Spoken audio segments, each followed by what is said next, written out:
Now, a common misconception that can be construed about Therese's attack of scruples that lasted for 18 months is that it was continuous.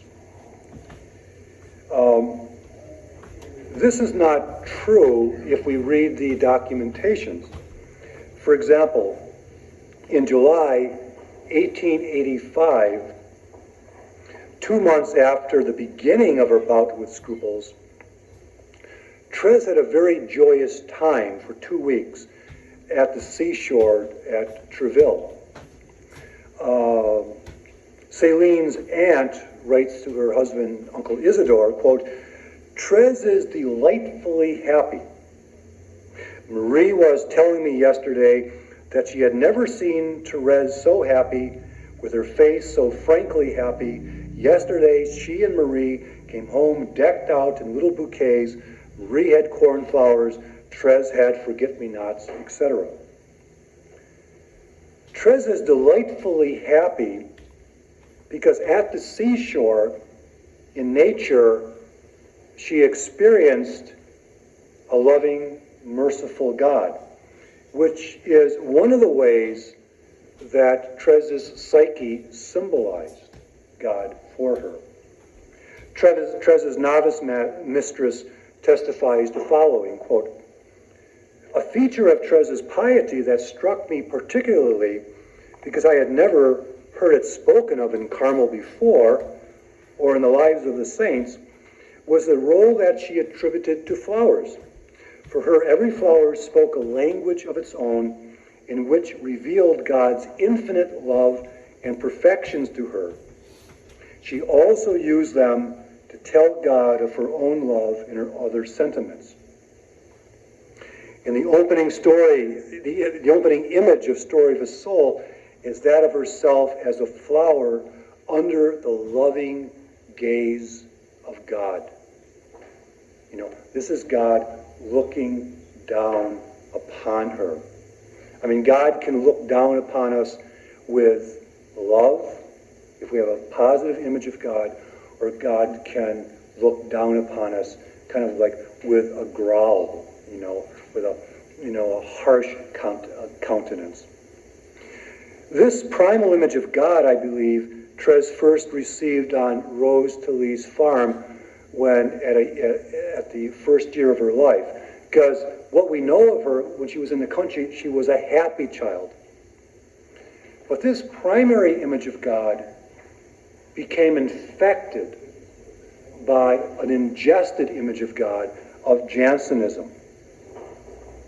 Therese also tells us when she was at the seashore, even though she was happy at times, she says, quote, "I remember the joy I had of putting on some pretty blue ribbons Anne had given me for my hair.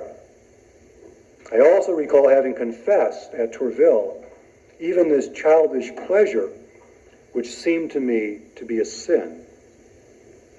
So in short, the joy of being in the presence of a merciful God was periodically overshadowed by the specter of a judgmental God. I mean, think of it in your own life.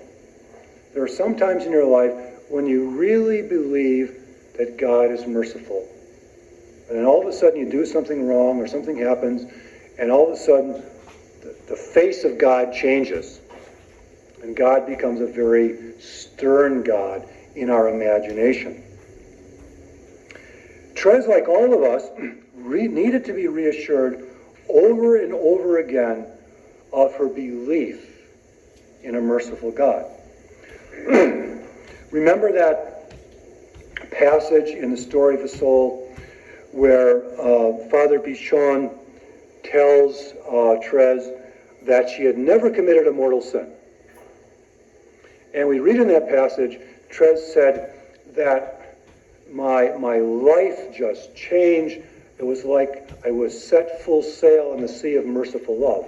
Now, when you read that passage, you get the impression that from that moment onwards, she never had doubts in a merciful God, that it completely changed her life. And it was smooth sailing from then on. Well, 16 months later, Father Pichon, the same priest that told her this, is responding to a letter that Therese wrote to him. And he writes back to her, I forbid you, in the name of God, to call into question your being in the state of grace. The devil is laughing heartily at you, and I protest against his ugly mistrust. Believe that God loves you. In a similar letter, in a similar way, Father Pichon writes later on, my dear child of my soul, listen to what I'm about to tell you. In the name and on the part of our Lord.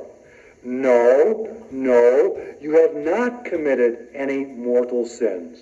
I swear it. No, we cannot sin gravely without knowing it. No, after absolution, we must not doubt about our state in grace. Therese, like all of us, needed to be told things over and over again. I mean, think about it in your own life. How many times has somebody told you something and you're so relieved? There's just this insight that comes to your mind, and it's like your life is completely changed. And 2 weeks later, it's like you've never heard it before. Isn't that true? And you've got to hear it over and over and over again. Therese was no different. She had to be told over and over and over again. Okay, in our next conference, we're going to be looking at the onset of Therese's trial of faith and try to bring together what we've said in this conference about the relationship of Therese, her separation anxiety from mother figures and her scrupulosity, and how they impacted upon Therese's trial of faith. We've got a few minutes. I need to break it around 11 before I go in and see people, but why don't we just stop here, and if there are any questions that you might have. Is there such a thing as having a condition being the opposite of scrupulosity? Yeah, it's basically, we used to call it sociopaths. For example, I mean, honestly, Freud was very, very good here. That he says that, when we talk about the superego, which is conscience, the superego is not a bad guy. Okay, he says the problem with the superego is it can be either overdeveloped or underdeveloped. Now, as a good Jansenistic Irish Catholic, I mean, I could never pass a lie detector test. I mean, if they asked me, did you steal the Hostess Twinkie out of the 7-Eleven store? I must have, or they would have asked me, I mean, I would get so nervous that they would ask me, because I would just feel guilty of being there, okay? I mean, that's overdeveloped, okay? An underdeveloped superego is that there's no conscience whatsoever. These people can pass. Do you remember back in, this was many, many years ago, in Milwaukee, there was a man named Jeffrey Dahmer. And here was a guy that lured people into his apartment, killed them, chopped them up, and put them in the refrigerator. Now, do you remember seeing pictures of him during his trial? Have you ever seen anyone that looks so peaceful and so calm and so gentle in all of your life? Here's a guy that can do a heinous act, eat a hamburger, go to bed and get a good night's sleep. Doesn't bother him. Now, a healthy conscience is when you have actually done something wrong, objectively wrong, and have done it willfully, you should feel guilty. It's kind of like, it's, in fact, good guilt, healthy guilt, is the sign of a healthy soul. If I have a healthy hand, and my nerve endings are very healthy, and I put my hand on a hot stove, I'm going to feel pain. And the pain is important because it says something is wrong, you need to correct the situation. If I have a healthy soul, and I do something objectively wrong, and I know I've done something objectively wrong, the guilt says, I need to change this situation. I need reconciliation, okay? So it's always the medium course. Whenever you get into extremes, you've got problems, okay? So yes, you can have an overdeveloped sense of guilt and an underdeveloped sense of guilt. I mean, sometimes we say, well, we've worked through this guilt. Sometimes we've just anesthetized ourselves to something, okay? So we need to be careful. Questions? More questions?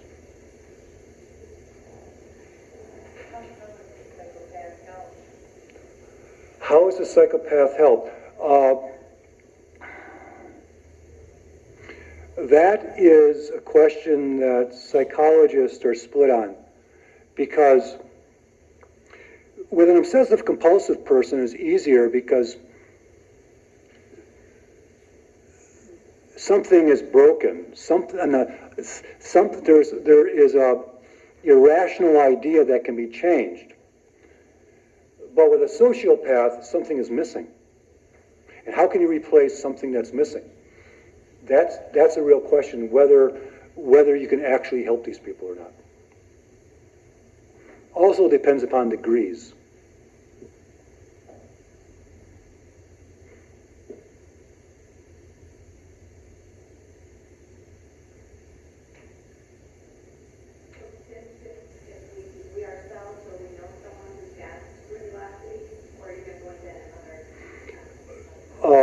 If we know somebody,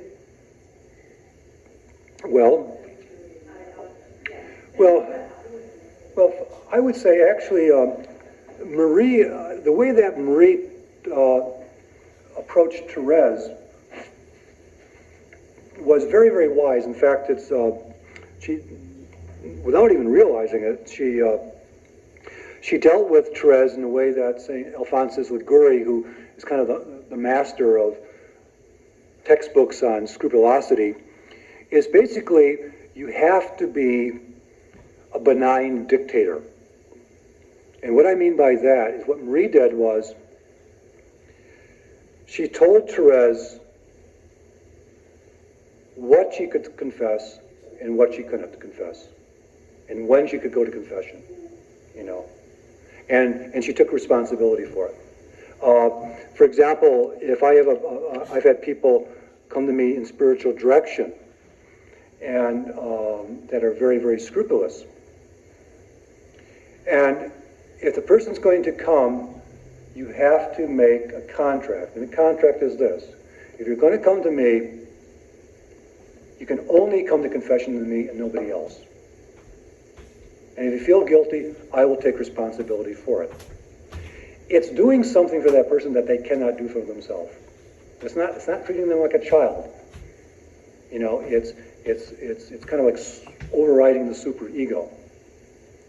And also, if you've confessed something in the past, it's not to be confessed now. And I can give you the guarantee that if it's confessed in the past, it is forgiven. It's kind of like, you know, it's using authority in the best sense of the word. You know, it's kind of like it's befriending the enemy. You know, the scrupulous person wants absolute certitude, so you tell them that, you know, with the full power and authority of the church, that's about the closer you get to certitude for these people. It's forgiven. It's giving them something that they can't give themselves. Okay? And often what happens is that as they were dealing with their anxiety it kind of subsides because they have a certain assurance that, well, Father's going to take care of it, it's on his shoulders, so therefore I don't have to bear the full burden of it. So it's kind of sometimes you can't cure a person, but you make their life more manageable. And basically that's what we do to one another, is we make our lives more manageable. So that would be the basic approach that the church has always done. And so basically this is what psychologists do too. They put boundaries on people. They override the superego. Yes? Is a scrupulous person able to put boundaries on themselves? Well, many can't. That's why Suppose they could find a priest that could do that for them. What would they do then? well, can they go to some other trusted authority figure? You see, we're also talking about degrees too. I mean, for example, if a person is going to confession 5 or 6 times a day, well, this is not out of the ordinary. I'm talking about real scrupulous people.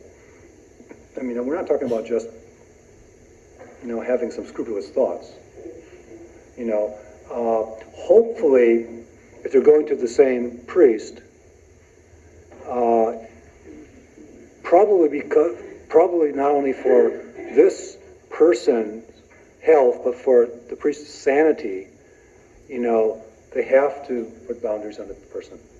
It's like anything. You put boundaries on a child. You have to put boundaries on people.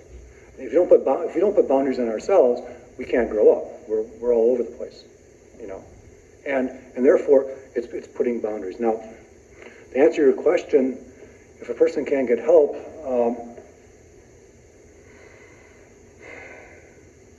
they'll probably find somebody. Hopefully,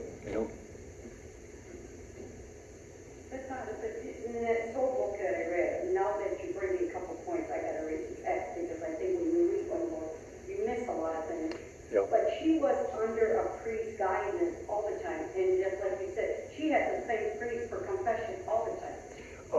I really don't know. No. She had the same priest.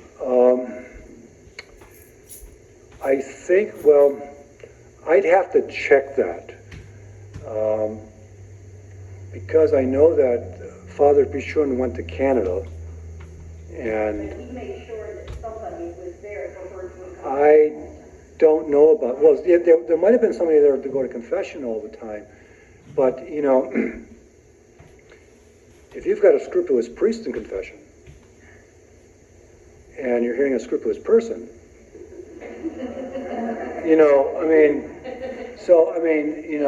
sometimes what you might consider the cure might be worse than the disease itself, because France was just riddled with Jansenism.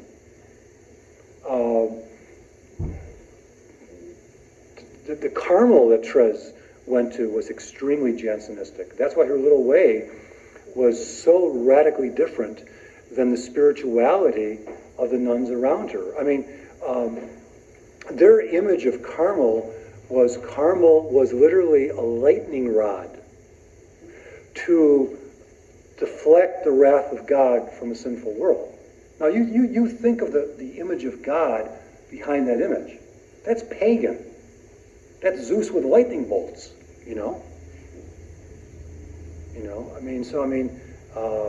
it was a very, it just riddled France. How often do you think a holy person should go to reconciliation? Whenever they feel they need to. But the grace of the sacrament is not to be thought about?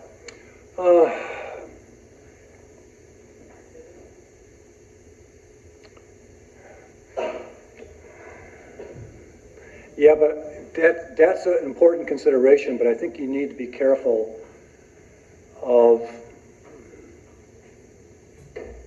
I think there's a danger lurking behind your question, and that is seeing grace as a quantity. You get more grace. What's grace? Grace is another name for the presence of God. You know, confession is one of the sacramental moments through which we encounter God. I'm very leery to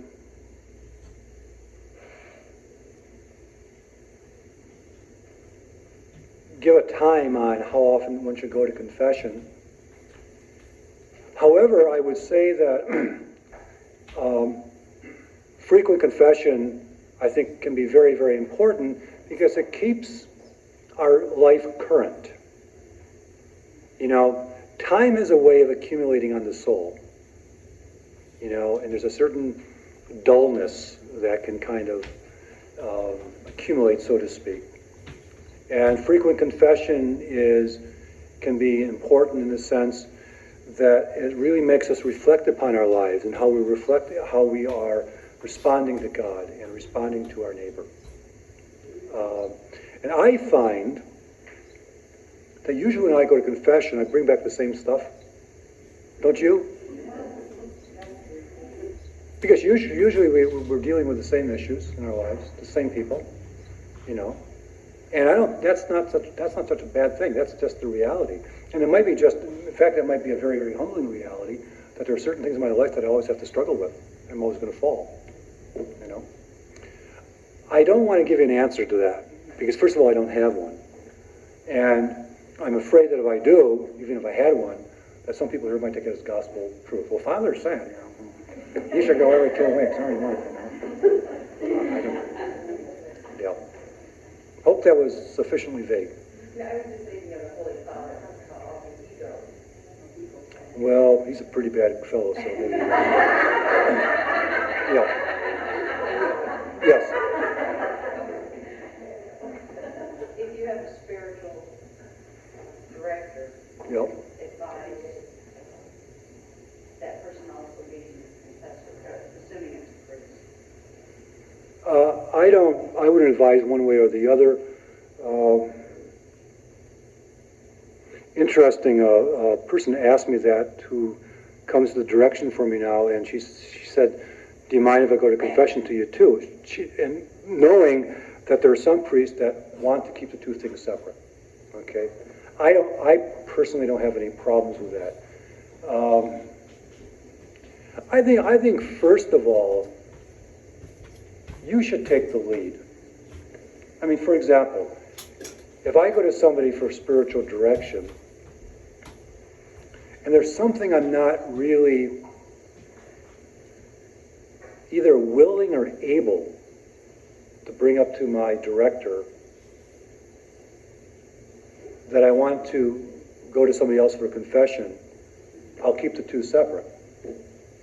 There might come a time when I'm able to deal with that issue and I need to bring it into spiritual direction, and I would like to also to bring it into sacramental reconciliation. That might be the time to say, can I use this session of direction also for confession too? So I would, first of all, you should take the lead on that first. But the second consideration, certain priests have different schools of thought on that. You know, and I don't know if one is better than the other. They're just different. You know, so just one more question.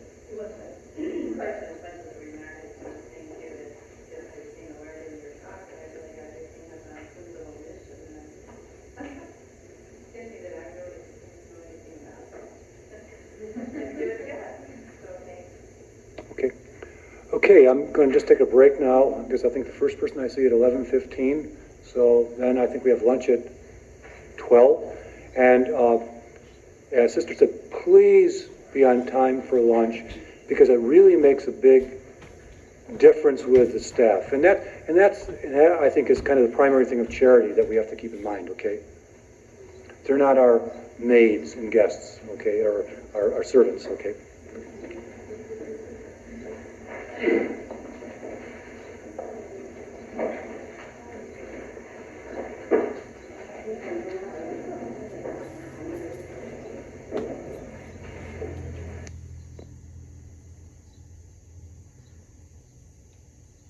Descents Part 2.